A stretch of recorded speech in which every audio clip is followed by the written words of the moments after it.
Hello everyone, welcome to my channel tips on mathematics. So real analysis के आज के इस लेक्चर में हम डिस्कशन करने वाले हैं पावर सीरीज के बारे में, जो कि रियल एनालिसिस में एक इम्पॉर्टेंट टॉपिक के नाम से जाना जाता है और इसके रिगार्डिंग जो है CSIR नेट में आपसे क्वेश्चन भी पूछा जाता है। ठीक है ना, तो चलिए डिस्कस करते हैं टॉपिक को। और यहाँ पर जो पावर सीरीज होता है, a series of the type summation n is equal to 0 to infinite an x minus x not raise to the power n। ये जो हमारे पास होता है, मैं आपको बता देता हूं, n इज इक्वल टू 0 से लेकर के इनफाइनाइट an, ठीक है, और x minus x not raise to the power n। x हमारा जो है क्या है, ये जो हमारे पास ये x नॉट है ना, ये हमारा जो है अबाउट, मतलब किसके अबाउट है, मतलब 1 के अबाउट है, 2 के अबाउट है, 3 के अबाउट है, हम उस पर बात करेंगे अभी आगे। तो ये हमारे पास आ जाएगा a नॉट a1 और x minus x naught plus a2 x minus x naught का square plus up to so on. इस टाइप से जो हमारे पास आएंगे वो हमारा जो है क्या हो जाएगा, पावर सीरीज हो जाएगा, है ना। हमने इससे पहले सीरीज भी पढ़ा है और ये पावर सीरीज है जिसमें हम पावर्स में टर्म्स को लेते हैं। जैसे 1 हो गया एंड देन आगे हमारा टर्म आएगा 2 आ जाएगा, ऐसे 3, इस टाइप से हमारे पास आते जाते हैं। और ये जो x नॉट है यहाँ पे, called the power series about x naught. Clear है, power series about x naught. अच्छा, यहाँ पर अगर मैं बात करूं कि अगर हमारे सामने एक चीज आ जाए कि अगर हमें x नॉट को 0 ले ले, मतलब 0 के अबाउट हम जो है पावर सीरीज को लिखना चाहे, तो अबाउट 0 क्या हो जाएगा, ये अबाउट जो है क्या है, ये अबाउट x नॉट है, ठीक है, x नॉट है। अगर मैं कहूं कि अबाउट 0, तो अबाउट 0 जो है मतलब x नॉट बराबर क्या हो जाएगा, 0 हो जाएगा। तो यहां से क्या आ जाएगा, summation of n is equal to infinite 0 to infinite an। और यहाँ से देखो x नॉट की वैल्यू 0 हो गई, तो यहाँ पर x raise to the power n हो जाएगा सिंपली। और यहाँ से क्या हो जाएगा, a not plus a1 x हो जाएगा प्लस a2, क्योंकि x नॉट तो हमारे सारे 0 हो जाएंगे, यहाँ 0 हो जाएगा, ये 0 हो जाएगा, a2 x raise to the power 2 plus ऐसी a3 x raise to the power 3 up to so on. इस टाइप से हमारा जो है आता जाएगा। तो ये अबाउट 0 है, क्लियर है, और ये जो है अबाउट x है, जो ये सीरीज हमारा दिया हुआ है। क्लियर है कि पावर सीरीज को हम किस टाइप से डिनोट कर सकते हैं, इस टाइप से ही जो है हम पावर सीरीज को डिनोट करते हैं। अब बात आता है कि पावर सीरीज को हम पढ़ते क्यों हैं। देखो, पावर सीरीज को पढ़ते इसलिए कि हमसे एक चीज पूछा जाता है कि पावर सीरीज में रेडियस ऑफ कन्वर्जेंस पूछा जाता है, रेडियस ऑफ कन्वर्जेंस और रेडियस, ठीक है ना, इंटरवल ऑफ कन्वर्जेंस पूछा जाता है। इंटरवल ऑफ कन्वर्जेंस, दो चीजें हम यहाँ पर पढ़ेंगे। एक तो पढ़ेंगे ROC एंड देन दूसरा हम पढ़ेंगे IOC, ठीक है, और इसके रिगार्डिंग कुछ एग्जांपल भी हम देखेंगे और समझेंगे। चलिए बात करते हैं सबसे पहले हमें ROC पर, देन हम बात करेंगे IOC पर, ठीक है। तो देखो, रेडियस ऑफ कन्वर्जेंस को इन जनरली हम शॉर्ट में बोलेंगे ROC, क्लियर। और अब power series an x raise to the power n जो हमने अबाउट 0 पर बताया था, is said to have r as a radius of convergence जब हमारे पास ये कंडीशन फुलफिल हो जाएगा। हमने Cauchy's first theorem on limit आपने पढ़ा होगा, ठीक है ना, sorry second theorem on limit आपने पढ़ा होगा, तो उसमें आपने ये चीज देखा होगा।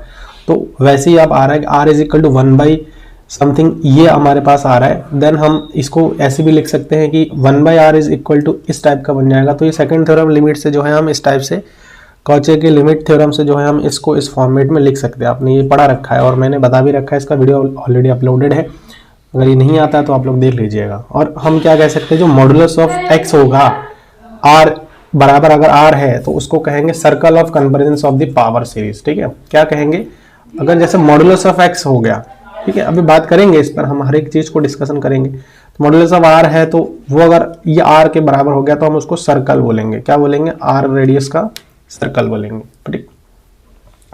चलिए इसमें जो है अब हम देखते हैं, एग्जांपल भी लूंगा अभी मैं। तो इंटरवल ऑफ कन्वर्जेंस, इंटरवल और कन्वर्जेंस कुछ ज्यादा है नहीं इसमें।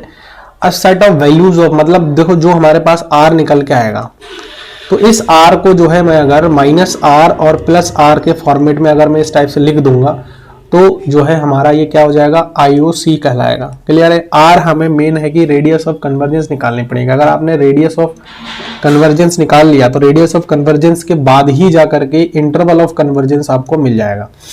विच of the power series convergence is called the interval of convergence और region of convergence. So r minus r is called the interval of the convergence, but the end point that is r or minus r we have to check for convergence or not. ठीक है, कोई भी series है अगर हम उसका radius निकाल रहे हैं, ठीक, रेडियस ऑफ कन्वर्जेंस, तो उसके इंटरवल के अंदर वाले पॉइंट्स पर तो हम ये डायरेक्टली कह सकते हैं, अंदर वाले पॉइंट्स पर हम डायरेक्टली ये चीज कह सकते हैं कि जैसे माइनस आर है और ये प्लस आर है, तो इसके अंदर वाले जितने भी पॉइंट्स हमारे आएंगे इस इंटरवल में, तो वहां पर तो हम कह सकते हैं कि वो कन्वर्जेंट है. लेकिन अगर हम बाउंड्री पर r minus r and plus r पर चेक करना चाहे तो उस कंडीशन में हमें हमें चेक करनी पड़ेगी. ठीक है ना, तो ये चीज यहाँ पर थोड़ा ध्यान रखना. नोट r कैन बी 0 हो सकता है, इनफाइनाइट हो सकता है और फाइनाइट भी हो सकता है, तीनों चीजें हो सकता है. यहाँ कोई ऐसी दिक्कत वाली बात नहीं है. ठीक है, रेडियस ऑफ जो कन्वर्जेंस होता है वो हमारा ये 0, इनफाइनाइट और फाइनाइट दोनों हो सकता है, तीनों हो सकता है. ठीक है, चलिए इसके एग्जांपल लेते हैं और इसको समझते हैं. Find the radius of the convergence. Find the radius of the convergence of the power series. ये हमारे पास एक पावर सीरीज दिया हुआ है और इस पावर सीरीज का हमें क्या करना है, रेडियस ऑफ कन्वर्जेंस निकालनी पड़ेगी. तो सबसे पहले इस सीरीज की अगर मैं कंपैरिजन करूं, सॉल्यूशन, इस सीरीज का अगर मैं कंपैरिजन करूं किससे, समेशन ऑफ, देखो इस वाले टर्म से हम अगर कंपैरिजन करें an और यहाँ पर x raise to the power n, तो देखो x raise to the power तो n है ही, और an का जो वैल्यू हमारे पास आ रहा है हेयर an जो हमारे पास आ रहा है वो है 1 + 1/n और उसके पावर जो है n स्क्वायर है. क्लियर है, उसका जो पावर है वो हमारा क्या है, n स्क्वायर है. तो अब हम जो है यहाँ पर रेडियस ऑफ कन्वर्जेंस निकालने के लिए अब हमारे पास एक फार्मूला होता है 1/r. मैंने बताया था ना, limit n tends to infinite और an raise to the power 1/n. तो हम यहाँ पर ये वाला फार्मूला लगा देंगे, limit n tends to infinite. an की वैल्यू हमारे पास जो आ रखी है वो है 1 + 1/n का होल स्क्वायर और उस पूरे का जो पावर है वो 1/n टाइप का बन रहा है. तो यहाँ से मैं अगर इसको सॉल्व आउट करूँगा तो क्या बन जाएगा हमारे पास, limit n tends to infinite और इससे ये कैंसिल हो जाएगा. तो हमारे पास जो बचेगा वो बचेगा 1 + 1/n raise to the power n. और आपको पता है कि ये जो हमारे पास लिमिट है वो अगर इनफाइनाइट की ओर जा रहा है n तो हमारे पास ये e आ जाता है. ठीक है, तो रेडियस ऑफ कन्वर्जेंस क्या आ जाएगा, देखो 1/r जो हमारे पास आया है वो e आया है, और यहाँ से मैं अगर r की वैल्यू निकालूं तो ये क्या आ जाएगा, 1/e आ जाएगा. तो रेडियस ऑफ कन्वर्जेंस हमारे पास क्या आ गया, 1/e आ गया.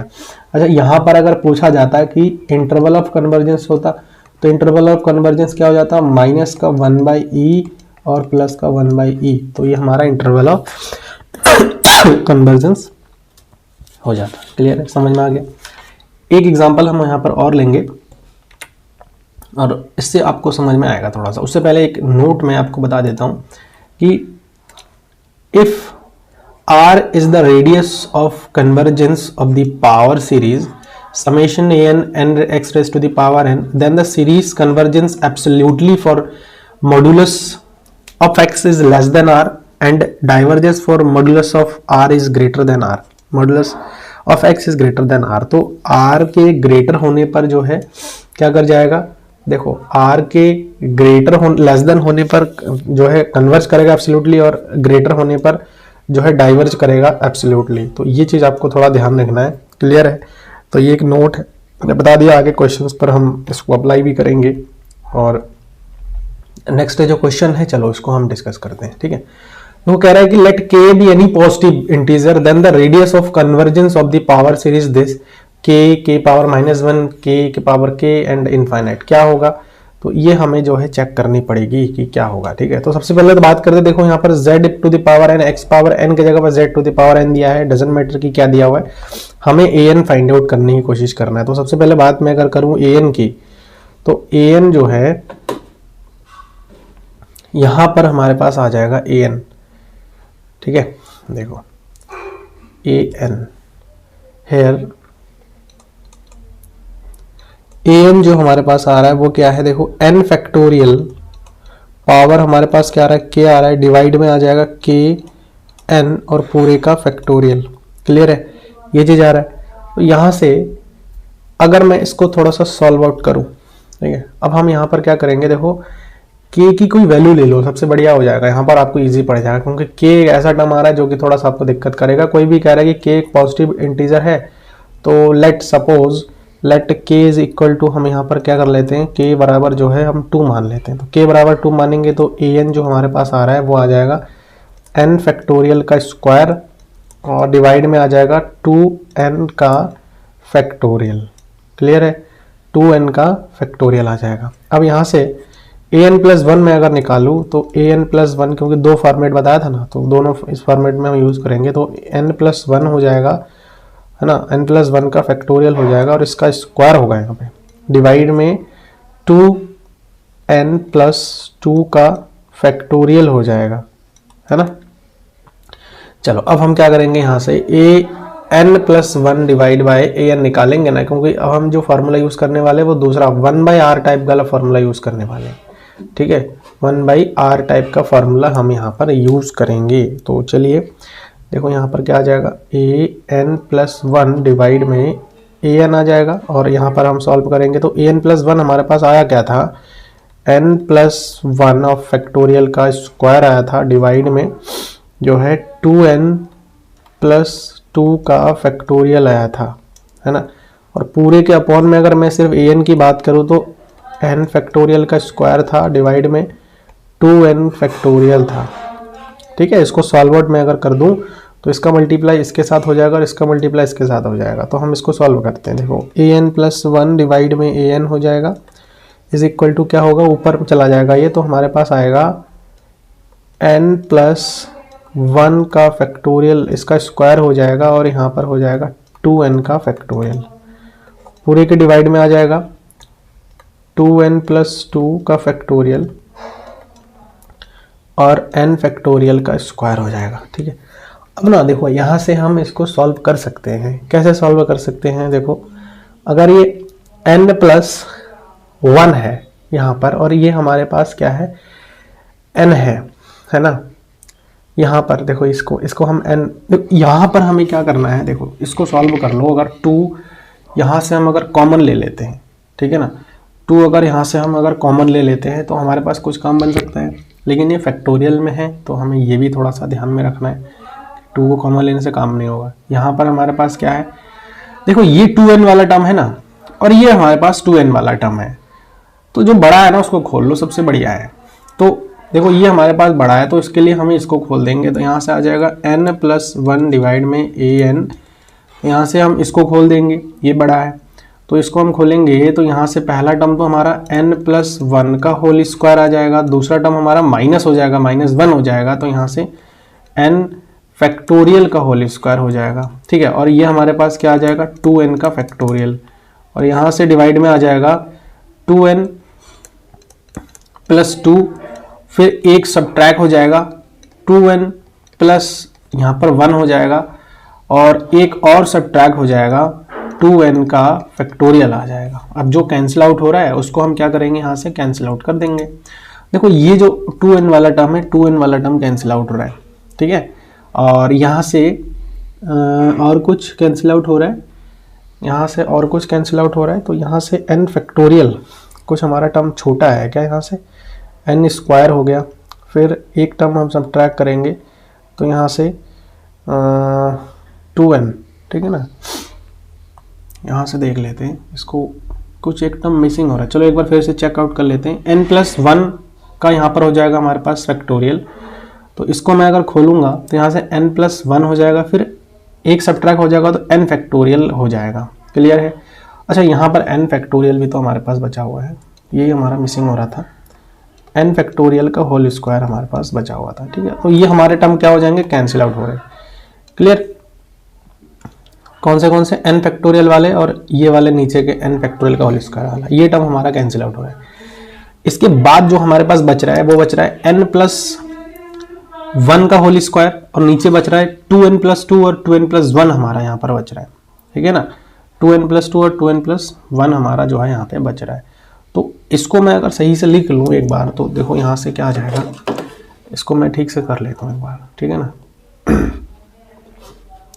तो अल्टीमेटली ये हमारे पास निकल के आ जाएगा n+1 डिवाइड में an इज इक्वल टू आ जाएगा, देखो n+1 का होल स्क्वायर ऊपर बचा हुआ है और नीचे में हमारे पास बचा हुआ है 2n+2 और दूसरा जो बचा हुआ है हमारे पास 2n+1 बचा हुआ है, 2n+1 हमारे पास बचा हुआ है। अच्छा, यहाँ से अगर मैं 2 कॉमन ले लूँ एक टाइम के लिए तो क्या आ जाएगा हमारे पास, देखो n+1 का होल स्क्वायर डिवाइड में आ जाएगा, 2 कॉमन ले लूँगा तो यहाँ से n+1 हो जाएगा और यहाँ पर 2n+1 ऑलरेडी है, एक से एक बार कैंसिल आउट हो जाएगा। तो an+1 डिवाइड में जो an हमारे पास बच रहा है वो है n+1 divide by 2 into 2n+1 हमारे पास बचा हुआ है। अगर मैं दोनों में से n को कॉमन ले लूँ, देखो यहाँ से n कॉमन ले लेता हूँ मैं, तो यहाँ पर 1+1/n टाइप का बनेगा। डिवाइड में यहाँ से मैं n कॉमन ले लूँगा, 2 तो ऑलरेडी है और यहाँ से मैं n कॉमन लूँगा, 2+1/n टाइप का यहाँ पर बचेगा। ठीक है, n से n कैंसिल आउट हो जाएगा। तो यहाँ पर अब क्या करेंगे, हम limit n tends to infinite लगाएंगे और ध्यान रखना ये जो हमारे पास आता है, अब यहाँ पर हम रेडियस ऑफ कन्वर्जेंस यूज़ कर देते, कोई ऐसी दिक्कत वाली बात नहीं है। ठीक है, इसमें हम रेडियस ऑफ कन्वर्जेंस का फॉर्मूला यूज़ कर देते हैं। देखो फॉर्मूला क्या होता है, since limit n tends to infinite, अगर हमारे पास सॉरी यहाँ पर 1/r भी तो होता है यहाँ पे, चलो इसको सही से लिख लेते हैं। ठीक है,